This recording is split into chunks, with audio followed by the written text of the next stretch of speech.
Hey everyone, and welcome. We're straight back into this. I'll just turn the volume down a little bit. Hopefully that doesn't peak out now. All right. So God's speaking to us right now, and I just finished the reading.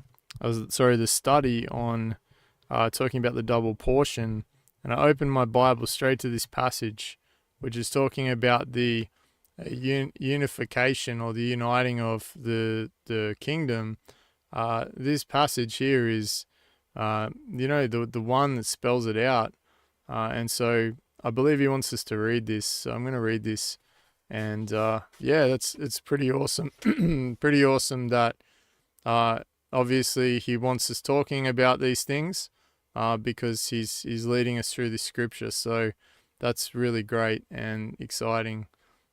So that previous study this morning, it just came together so fluently and quickly. I got up this morning, I had a really big chunk of it left to do, and it just all poured out and flowed and worked. So I know that was God. I feel this really good sense of peace today. I know that's God. So I'm excited.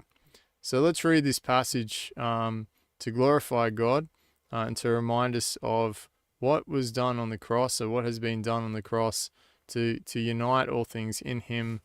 Obviously, we know things on earth, things in heaven, and so forth. But how He's brought His divided people together. So I'll be their God, they shall be my people. The word of the Lord came to me, Son of man, take a stick, which we understand the word stick has been used to, if you actually go into Blue Letter Bible, you'll see the most common term for this is tree. So it's like saying take a tree, but the most associated word in the English language would have been stick or piece of wood or tree. But take a tree and write on it for Judah and the people of Israel associated with him.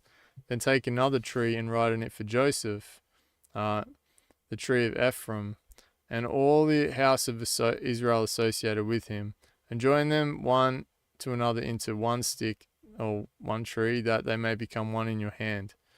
And when your people say to you, will you not tell us what you mean by these? Say to them, thus says the Lord God, behold, I am about to take the stick of Joseph, or the tree of Joseph, that is in the hand of Ephraim, and the tribes of Israel associated with him, and I will join with it the stick of Judah, and make them one stick, that they may be one in my hand.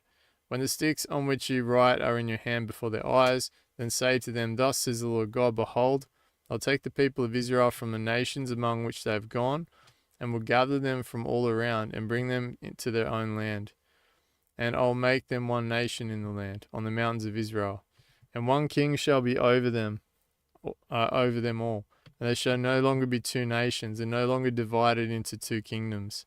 So you can see it's all about bringing everything back into one again, with one king, not two kings, not Rehoboam and Jeroboam, but Jesus, and the true king. When they said, make a king over us, and Israel said that, we see that they were all man kings. They were all kings of men.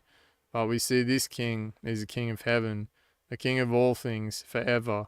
And therefore, Jesus is the king that'll be over and is over all these two nations that are no longer divided. So that's why there is no Jew or Gentile in Christ. There's no male or female, because we're all one, right? We're all one in Christ. So we're not divided anymore.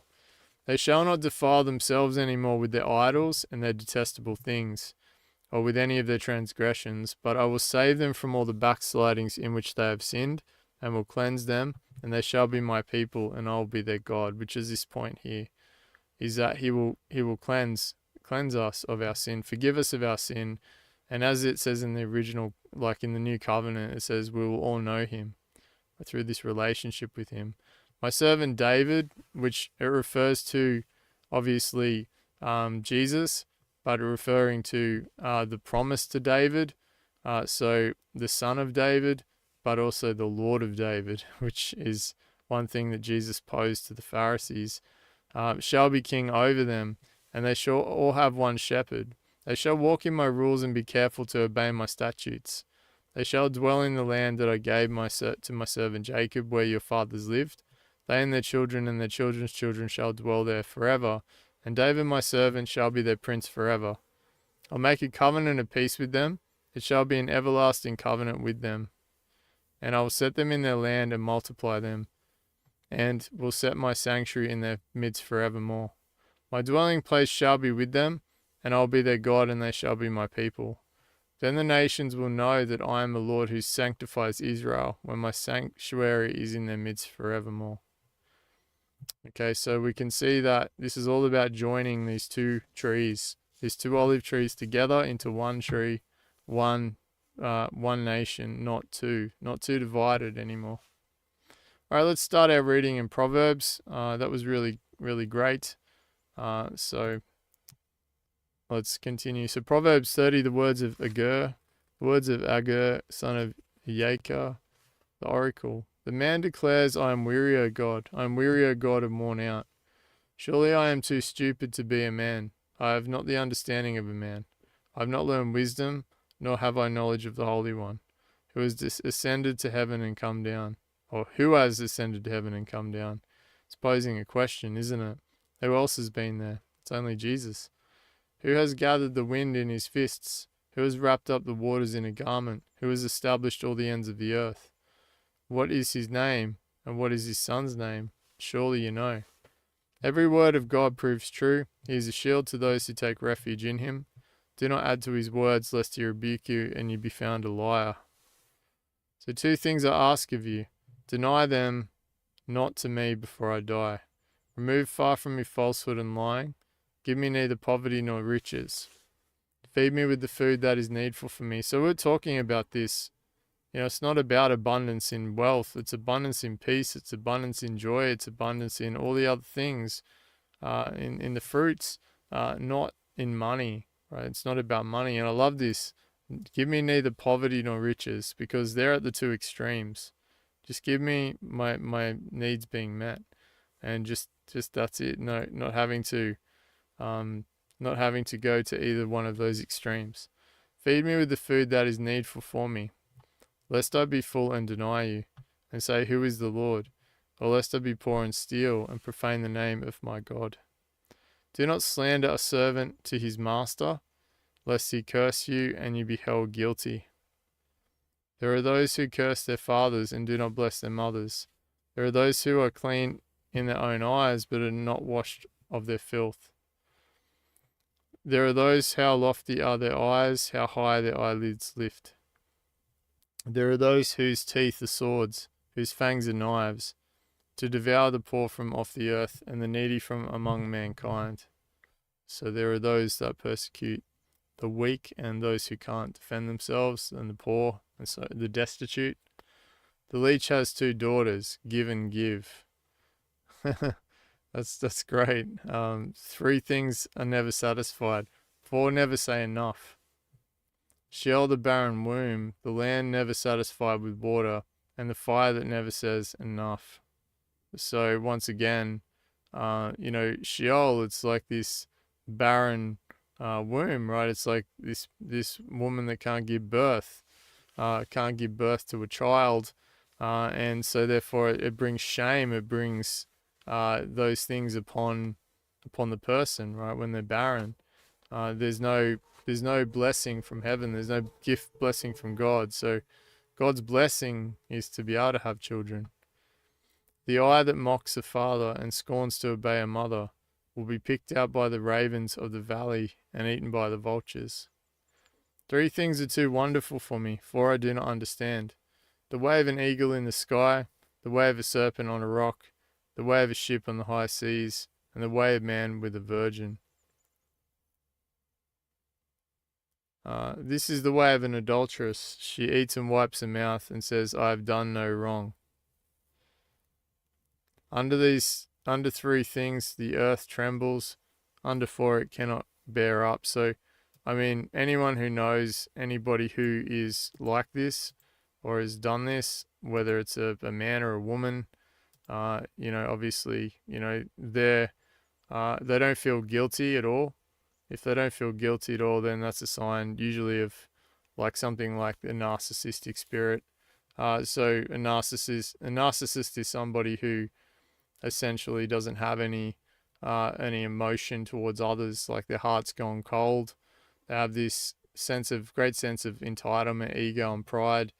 It's actually a really dangerous thing because they like to destroy people, and obviously if you don't play ball with them, they'll try and destroy you. They're very vicious and very.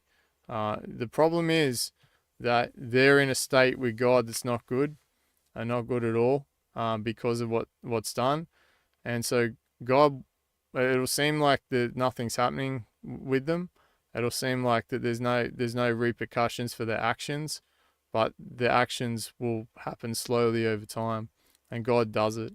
So once again, if you study narcissism and how God deals with them, it's you wouldn't want to be them, put it that way, because it's over time, slowly, everything, all the truth and all the lies they've told come out, and they basically, yeah. So this is a very common type of person. That's why we talk about it a lot. Is you'll come across these people, and they'll pretend to be your friends. They'll pretend to be, you go into relationships and other things with them, and so forth. And they're very dangerous, very, very, very, very dangerous, and can derail people for a long, long time. So there's a lot of people suffering because of narcissism. So if you don't understand what it is, I encourage you to at least read about it a little bit to understand it. Look for the warning signs in your own relationships. And if you suspect somebody is operating in that, then you need to put distance between you and them real smart, because they will destroy you. And not only will they destroy you, but they'll it will cause a detrimental walk with God and so forth. So you can't, honestly, you can't, with these people, you can't muck around. You gotta be really careful. Under three things the earth trembles, under four it cannot bear up: a slave when he becomes king, and a fool when he is filled with food, an unloved woman when she gets a husband, and a maidservant when she displaces a mistress. So it says under these three things the earth trembles, and then under the four it cannot bear up. So four things on earth are small, but they are exceedingly wise. The ants are a people not strong, yet they provide their food in the summer. So they're not they're not big, are they, ants? But they're very well organized, and they store what they need to store, and so forth. The rock badgers are a people not mighty, yet they make their homes in the cliffs. The locusts have no king, yet all of them march in rank. The lizard you can take in your hands, yet it is in kings' palaces. Three things are stated in their tread, four are stated in their stride: the lion which is mightiest among beasts, and does not turn back before any, the strutting rooster, the he-goat, and a king whose army is with him. If you have been foolish, exalting yourself, or if you have been devising evil, put your hand on your mouth. For pressing milk produces curds, pressing the nose produces blood, and pressing anger produces strife. There you go. The words of King Lemuel. The words of King Lemuel, an oracle that his mother taught him. What are you doing, my son? What are you doing, son of my womb? What are you doing, son of my vows? Do not give your strength to women, your ways to those who destroy kings. It is not for kings, O Lemuel, it is not for kings to drink wine, or for rulers to take strong drink. So this is the Nazarite vow right here. No wine or strong drink, lest they drink and forget what has been decreed, and pervert the rights of all the afflicted. Give strong drink to the one who is perishing, and wine to those in bitter distress. Let them drink and forget their poverty, and remember their misery no more. Open your mouth for the mute, for the rights of all who are destitute. Open your mouth, judge righteously, defend the rights of the poor and needy. It's saying give your wine to those who are perishing, because they can forget about their poverty and their struggles and their misery. The woman who fears the Lord, this is a good one. An excellent wife who can find. She is far more precious than jewels. The heart of her husband trusts in her, and he will have no lack of gain. So understand that, ladies, if you're a righteous woman and you're following Jesus and you're keeping his ways and so forth, right? And perhaps you're married and have a husband, that you're more than one in 1,000, because Solomon had 1,000 wives and he didn't find one woman amongst them who was righteous, right? So you're rare, you're absolutely rare, and precious, as it says here, in God's sight. So once again, it's just because of the curse that we see from Adam and Eve. We see that curse. We see that that deception as well, and those other things that are passed down. That it's a lot harder to find a righteous woman, put it that way, because they're more enticed by the lusts and desires of this world, right? The shiny things, like the fruit in the garden, and therefore it's just, unfortunately, you've got that difficulty. Men have their own other difficulties that they have to overcome too, but it's a difficulty that women have to fight against even harder, is the lust of those things, those shiny things, those temptations.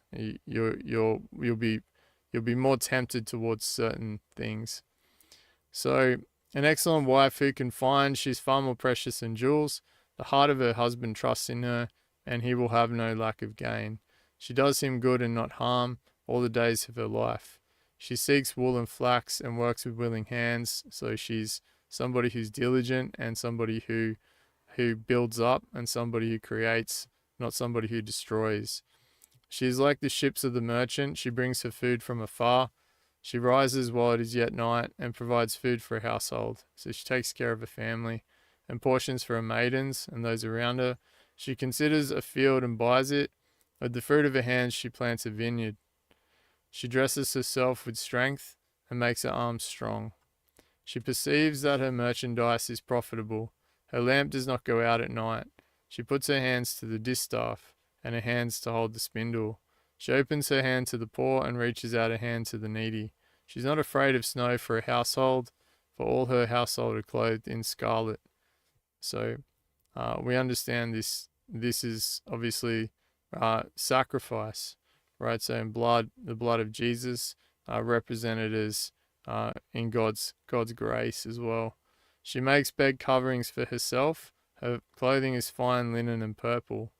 Her husband is known in the gates, which is a symbol of royalty and majesty. Her husband is known in the gates when he sits among the elders of the land.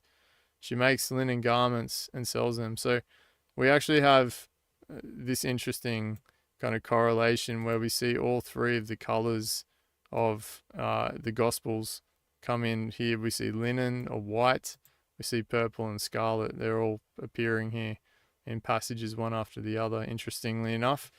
She makes linen garments and sells them. She delivers sashes to the merchant. Strength and dignity are her clothing, and she laughs at the time to come. She opens her mouth with wisdom, and the teaching of kindness is on her tongue. She looks well to the ways of her household and does not eat the bread of idleness. She's not lazy. Her children rise up and call her blessed, her husband also, and he praises her. Many women have done excellently, but you surpass them all. So this is kind of what he's saying to her. Charm is deceitful and beauty is vain, but a woman who fears the Lord is to be praised. Give her of the fruit of her hands, and let her works praise her in the gates. So because of her ways and her nature, her actions, her faith, then she deserves all, all of what is saying here. Give her the fruit of her hard work, and let her works praise her in the gates of heaven, so before God. All right, so we're finally out of Psalms and Proverbs. We're back to, although we're in Ecclesiastes, so we're now into vanity and getting into this a little bit. So let's start off by the definition of vanity in Ecclesiastes. So let's go to Ecclesiastes 2 and see the biblical meaning of vanity.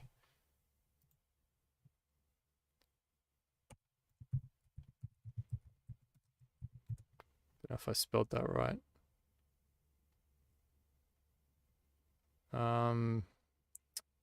Yeah, so it's called mirth here in the KJV. Oh no, there's vanity, Hebel. Okay, so in this, all is breath, all is wind, all his vapor. It's basically what it's saying, right? So, and all his emptiness, unsatisfactory, vain, vanity. So it basically means all is empty, all is breath, all is wind, all is vapor. So all is vanity, all is pointless, all is just wind. So vanity of vanities, says the preacher. Oh, sorry, I better start again. All is vanity, the words of the preacher, the son of David. So obviously the words of Solomon, king in Jerusalem. So vanity of vanities, says the preacher. Vanity of vanities. He calls himself the preacher in this passage as he writes. All is vanity, and now this is wisdom coming from the man who was given a great abundance of wisdom. All is vanity, so all is wind. What does man, all is breath? What does man gain by all the toil at which he toils under the sun? A generation goes and a generation comes, but the earth remains forever. The sun rises and the sun goes down. So this endless cycle that we go through in our lives, it's just the day and night cycle. And what's it all for? It seems to be all for, as he's posing, it's all for breath. There's no real great purpose. Is what he's sort of saying here. It just seems like it's all, we're born, we live, we die, and it seems to be this. Let me find a good word. So it's all a vapor. It's all like a vapor. So we learn about the sun here. It tells us about the sun's circuit a little bit. The sun rises and the sun goes down and hastens to the place where it rises. So it rises in the east, sets in the west, and then it somehow finds its way back to the east. And when we study it, it's because the sun actually moves, right? The earth doesn't move or rotate. The sun moves. The wind blows to the south and goes around to the north, and around goes the wind. And on its circuits, the wind returns. So once again, the wind, there's a wind in each direction, north, east, south, and west. And we see that in passages in the Bible too. All streams run to the sea, but the sea is not full. The sea never fills up. To the place where the streams flow, there they flow again. All things are full of weariness. A man cannot utter it. The eye is not satisfied with seeing, nor the ear filled with hearing. What has been is what will be, and what has been done is what will be done, and there is nothing new under the sun. So anything that's happened before will happen again. There's nothing new that hasn't happened under the sun. Everything is just a repeat of what's happened before it. Is there a thing of which it is said, see, this is new? It has been already in the ages before us. There is no remembrance of former things, nor will there be any remembrance of later things, yet to be among those who come after. So the vanity of wisdom. I, the preacher, have been king over Israel in Jerusalem, and I applied my heart to seek and to search out wisdom, all that is done under heaven. Excuse me. It is an unhappy business that God has given to the children of man to be busy with. I have seen everything that is done under the sun, and behold, all is vanity or vapor, and a striving after wind. He really nails it when he says that, striving after wind. What is crooked cannot be made straight, and what is lacking cannot be counted. So things that are bent and crooked, they can't really be straightened. That's because those who come into the faith, right, we're all sinners, of course, but God looks at the heart, and therefore he's already assigned his people, right? He's already chosen his people that will seek him, that will be in his book of life. They may not have come into the faith yet, of course, but he already knows who they are. So he knows the ones that will follow him, and they're ones that aren't crooked. The ones that are crooked are the ones that will never follow him. It doesn't matter what you do, they're not going to follow him. So in his divine wisdom and understanding, out of all the things that he's made, he can already see the things that he's made that will not follow him. And he also, in his divine wisdom, he created vessels of mercy and vessels of destruction. He created vessels on which he would have mercy upon, vessels of destruction, which would be used in order to demonstrate his vessels of mercy. So it's a hard truth. It's so hard that there are people that no matter what you say or do, no matter what happens, is that it's never going to, they're never going to come into the faith. And that's a really hard thing. Right? It hurts when you think about it. It makes you feel a bit sick when you think about it, because you think, who are they? Who are those people? And do I know them? Are they people I know? Are they people I've worked with? Are they people that I've met before? Are they family members? Who are they? Who are those people? And also then your heart starts thinking, well, what about them? When if they don't ever come into the faith, that means they're going to end up down there. And what's going to happen to them? It's really sad and it's really terrifying, but this is the reality in which we live. So I said in my heart I've acquired great wisdom, surpassing, and just make a point too, is this is not us saying better than anybody. In fact, it's us saying without Jesus, we're all condemned, right? Without Jesus, we're all condemned, and we're just so thankful and grateful that we've been chosen to receive life, and it means that, this walk might be hard, but you've been given life, and that's why it's hard. It's hard because you've been given life and the world hates you and rejects you, just as you reject the world. So therefore, it's a hard thing. It's a painful thing, right? It's a painful thing because you're walking one day, you're following the path, and not God's path, but you're just following the ways of the world, and all of a sudden the path splits in two, and you got to pick a way to go. And you got to pick, either go left or go right. And you choose to go left and follow choose to go right and follow Jesus, or you choose to go left and follow the goats and follow the ways of the world. And once you're on that path at a certain point, right, that path will be so far away from the narrow path.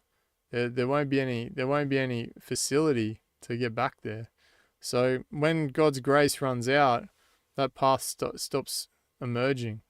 All right, that division stops emerging, and you're stuck on the path you're on, and that's terrifying, truly terrifying for many. So, what is crooked cannot be made straight, and what is lacking cannot be counted. I said in my heart I have acquired great wisdom, surpassing all who were over Jerusalem before me, and my heart has had great experience of wisdom and knowledge. And I applied my heart to know wisdom and to know madness and folly. I perceive that this is also but a striving after wind. For in much wisdom is much vexation, and he who increases knowledge increases sorrow. So as you start to learn more truth in this world, your heart becomes more vexed. Your heart becomes full of sorrow because you have to stomach the bitterness of these truths. These truths are painful, and these truths are ultimately what we have to digest, and we have to live. We have to live it out.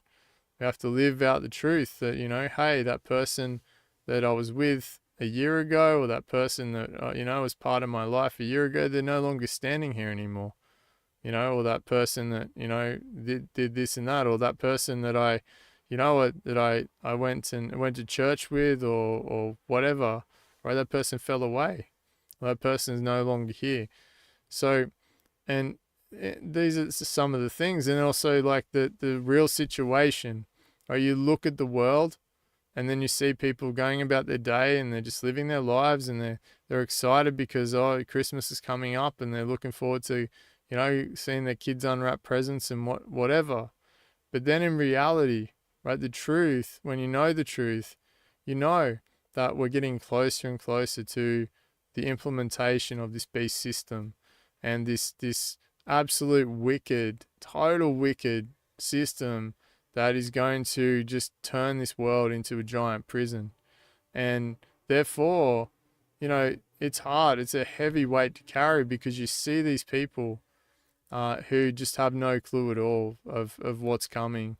And your heart bleeds for them because, you want them to know Jesus so they will see the truth, so they can then understand and teach their children as well. But there are just some people, that just don't want to hear it, and you might try, but they don't want to hear it. And so yeah, you watch them go about their day and live their life, and and then and not just guess, that the time is nearly upon us when all of this is going to come to a head, and we're going to have to face all of these things, right? We're going to have to face all of these things that are coming, and we'll do so through Jesus, of course. We're not standing alone here. We've got the God of all creation who's with us through these times. So, but for those people who haven't yet accepted Him, it's a scary thing. I don't know how they'll be able to stand during the times that are coming ahead, because they won't have Him to stand upon, and until they decide to repent. So much pain is coming for the people of the world, and that's a really vexing thing. It's a vexing thing to know that there's going to be a lot of pain for people coming. And once again, there's also this righteousness that says, well, as it says in the Bible, they have rejected God, they have rejected His word, and as the word says, it's what they deserve.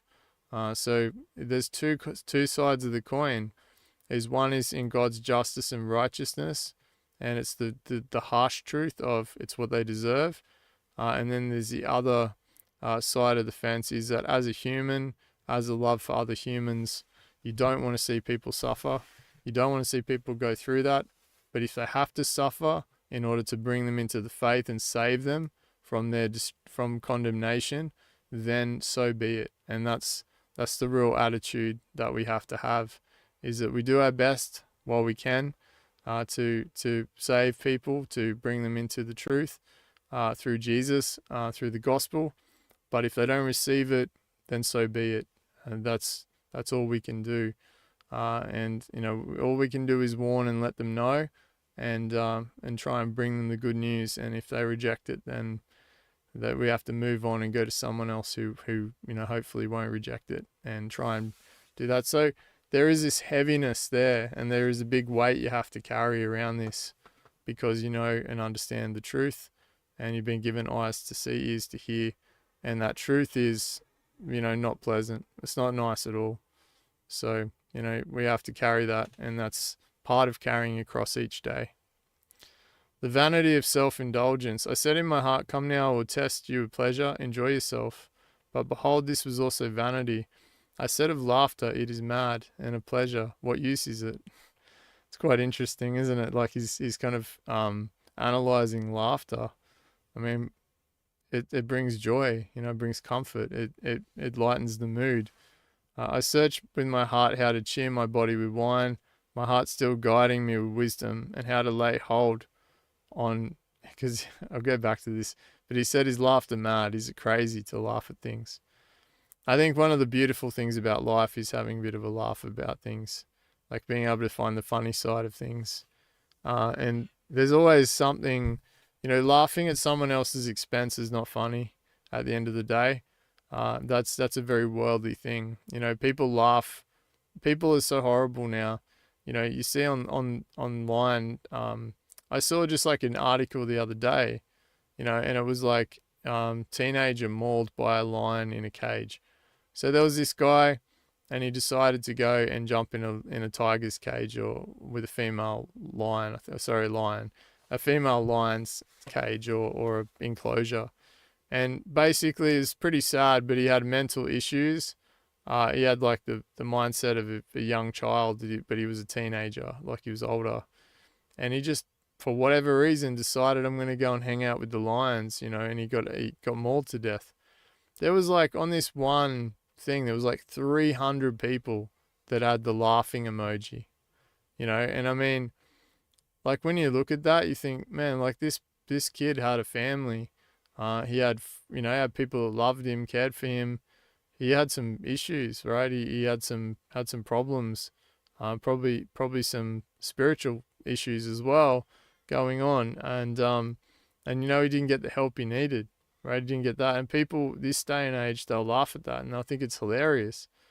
Like, that's just wicked. It's like a bunch of demons, laughing at a Christian getting murdered. That's what it's like. It's horrible.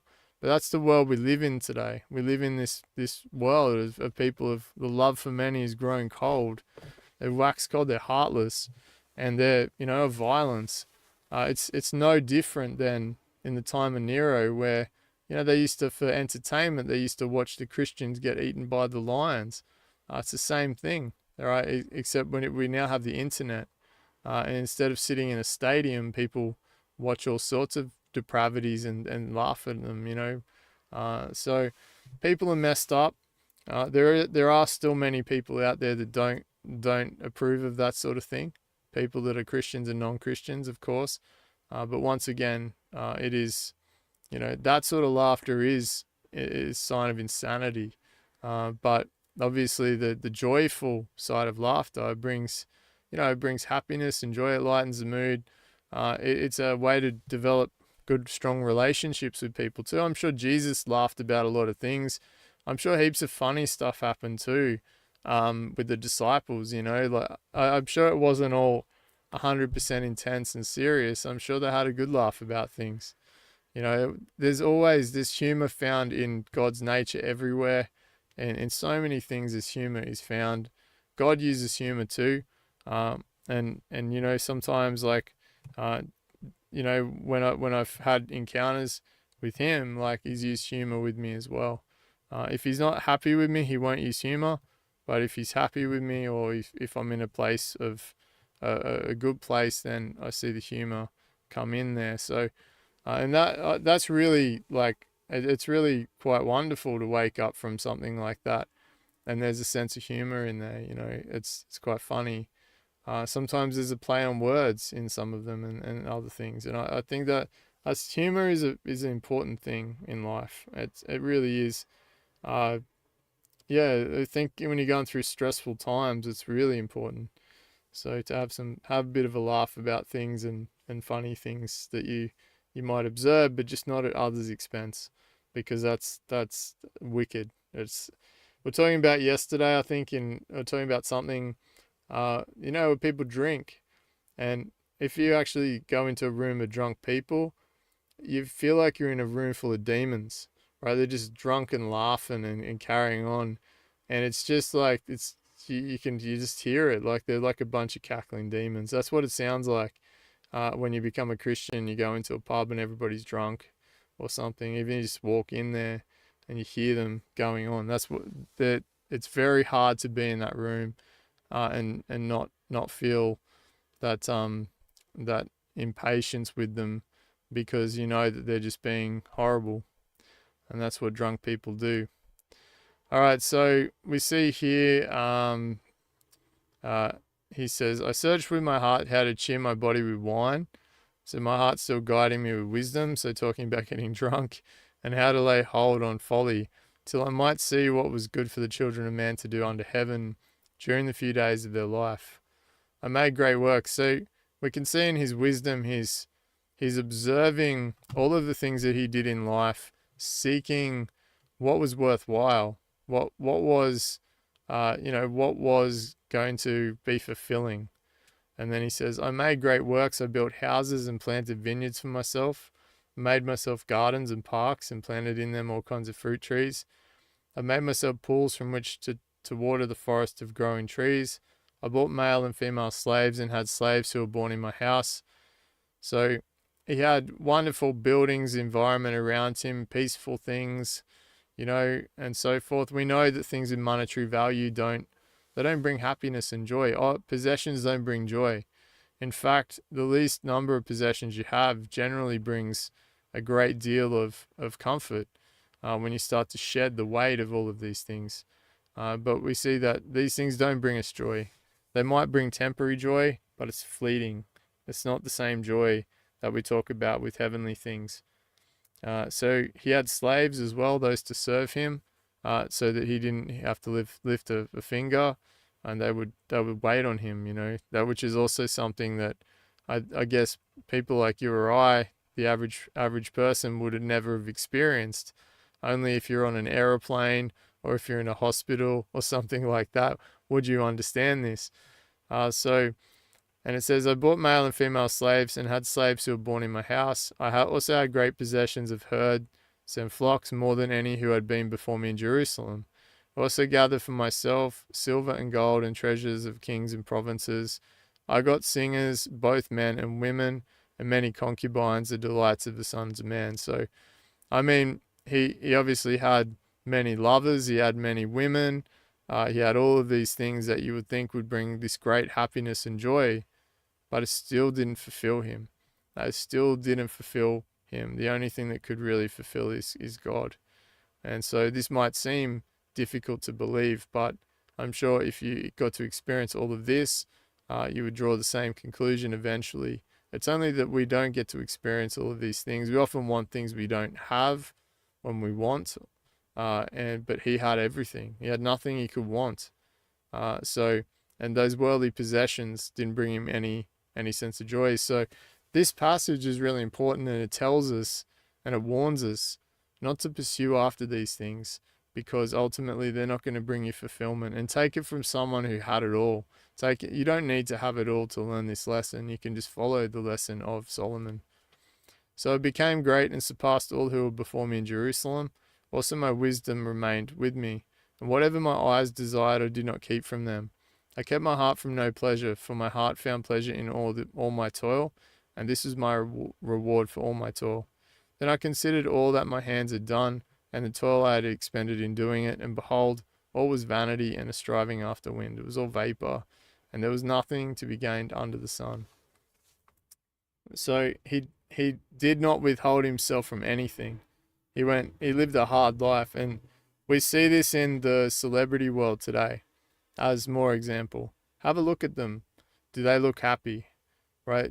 They put on an image of happy, but whenever it comes to the happiness, they say, see my car, see my mansion, because they point to the sense of identity as their car or their mansion or their money. That's who they are. Their identity is woven into these objects. So without those objects, they have no identity. Our identity is different. Our identity is found in Jesus, in his identity, and it's found in who we are to him. So therefore, to him, when you say, who are you? I'm a child of God. I'm one of his sons. I'm adopted, but I'm one of his sons. I'm a born again follower of Jesus. And therefore, who am I? Well, the one who created all things, I'm his son, right? I'm one of his sons. And so I'm someone to him. I might be no one in the world, but I'm someone to him. And that matters, right? That counts for something. But in this world, I'm nothing. My wealth means nothing. My achievements mean very, very much nothing. What are they going to, they're only going to be received by the world, then they mean nothing. If my achievements are before God, and he sees the things that I've done, we understand that he's not a respecter of persons. But if we've borne fruit in the world, so if we've gone out and, preached the gospel like Paul and used our time wisely in those things, then we've achieved something valuable, something for the kingdom, right? And that's something of value, but the worldly achievements mean nothing. They mean little. So therefore, when we look at it that way, those people who are deceived by the devil, right, they have given up not only their birthright, but their identity. Just like the Israelites who are in bondage, they became slaves to the slave master. And the slave master was Egypt, right? The slave master was Pharaoh, was pride, was basically the same as the devil. So when you give your identity away, who are you? That speaks to the current world we're in today. We're going into a world with digital identity, where the way you prove your identity will now be digital, and therefore they can seize your identity. They can take it away. Or they can take away your worldly identity, just like that, if you do the wrong thing. So therefore, what that means is that your identity, or this very person that you've created through your living experience in the world, can now be in the hands of another. And it's now in the hands of another, and just like that, you have no identity, right? You're nobody in the world because they've shut you out. They've shut the door. You're a nobody. But in Jesus, you're somebody. So we don't worry about the world and what the world thinks of us then, therefore, because we're nobodies in the world. But to him, we're somebody. And that's the way it's going to go down, is that those people who place their trust and their identity in the world, they're going to lose their lives, right? Their life is going to be lost because Jesus is going to flip the tables on them, right? Those who those who have given up their life and just left it, right, for him, for his sake, and followed him and decided to follow him, they're going to receive their life again.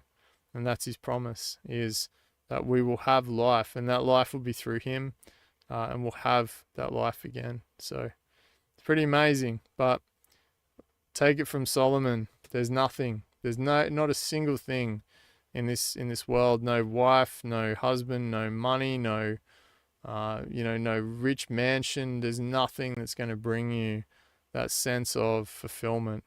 It will all be fleeting, all be vapor. You only get it for a small amount of time. The rest of it comes through deception. If you do feel that you are gaining some sort of sense of accomplishment, that will be through just that fleshly desire, right? That your flesh will be feeling accomplished, but your spirit won't. Your spirit will feel lacking because there's nothing of God there. So when we start doing work for Jesus and for his kingdom and start following his ways, putting our treasures in heaven, and using our time for things that are actually bearing fruit.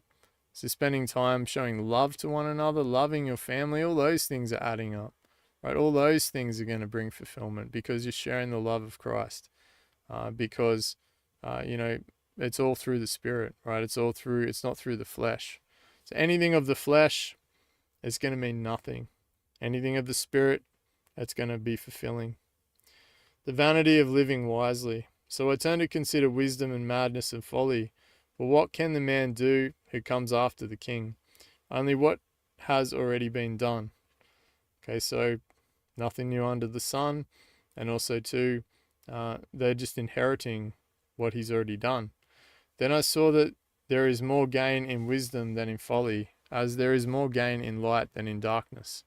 The wise person has his eyes in his head, but the fool walks in darkness. So the wise person actually sees reality for what it is and the truth, but the fool is just blind. And yet I perceived that the same event happens to all of them. Then I said in my heart, what happens to the fool will happen to me also. Why then have I been so very wise? And I said in my heart that this also is vanity. For of the wise as of the fool there is no enduring remembrance, seeing that in the days to come all will have been long forgotten. So once again, it doesn't matter how wise you are, eventually, like, your name is just going to be forgotten. It doesn't matter how wise you are, because it doesn't take very long when you die before people forget about you, and they forget about everything that you may have achieved in your life. It's all inscribed on a headstone, in a couple of words, and that's about it. So while your family may remember you, the world goes on. It continues. How the wise dies just like the fool. We all die the same. So I hated life because what is done under the sun was grievous to me. For all is vanity and striving after wind. So now he's starting to understand here that, everything that he does, right, it all ends in death. Because whether you're a wise man or a fool, you still die the same. You still perish. So all of these things that you might pridefully say, hey, look at what I've achieved in life or whatever, you will face the same death. Now, in Christ, we're talking about, we receive eternal life, but we'll still go through difficulties in life. We're not, just because we're Christians or followers of Christ doesn't mean that we don't encounter trials and struggles. And, sometimes, God will take believers early. He'll take, like, people that you would think would have more time because they're a faithful follower, and he just says, well, that person's time's up, and he just takes them. Like, Sister Leah, who, if you follow Brother Daniel's channel, Sister Leah, she was doing wonderful works for God, and she, she passed away. So, yeah, you see that these things happen, and at a time where it doesn't make any sense to us, but we all face death. We all face these things. And when our time is finished, our time is finished. When we finish what God wants us to finish, time's up. So when we live in this world, you have to not boast about tomorrow, as we were learning yesterday, because you don't know when your time is up. You don't know when God's going to take you. Maybe it'll be 5 minutes, maybe it'll be a year, maybe it'll be 50 years, maybe however long we have left, who knows.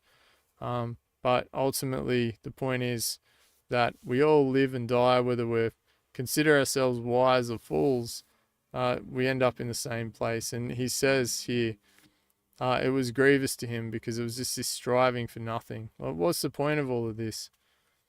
It seems kind of depressing, but it's actually quite, it's quite motivating, because it actually it should be encouraging in our faith, right? Is these words, rather than demotivating, because you think, well, what's the point of all of this? Well, the point is that now my eyes are open, that there is no point, only to do God's will, right? That's it. There's no other point to it. Let's do God's will and gain experience, train the soul. We're living this experience. God's giving us this functional experience so that we can learn and grow. The vanity of toil. I hated all my toil in which I toil under the sun, seeing that I must leave it to the man who will come after me. We'll just do another 7 minutes, up to an hour, and then I'm going to finish up. And who knows whether he will be wise or a fool, yet he'll be master of all, for which I toiled and used my wisdom under the sun. This also is vanity or vapor. So I turned about and gave my heart up to despair. Over all the toil of my labors under the sun. Because sometimes a person who has toiled with wisdom and knowledge and skill must leave everything to be enjoyed by someone who did not toil for it. So Solomon, when he has a son, he's going to leave his kingdom to his son, and therefore his son didn't toil for any of it, but he's going to just hand it to him. And to him, it's this thing, like the point of despair, because he sees it and he's like, well, I've done all of this only to hand it over to somebody. This also is vanity and a great evil. What has the man from all the toil and striving of heart with which he toils beneath the sun? Excuse me for 1 sec. For all his days are full of sorrow, and his work is a vexation. Even in the night his heart does not rest. This also is vanity. So we're just thinking about stuff all the time. It's just a waste. It's all vapor. We're just constantly,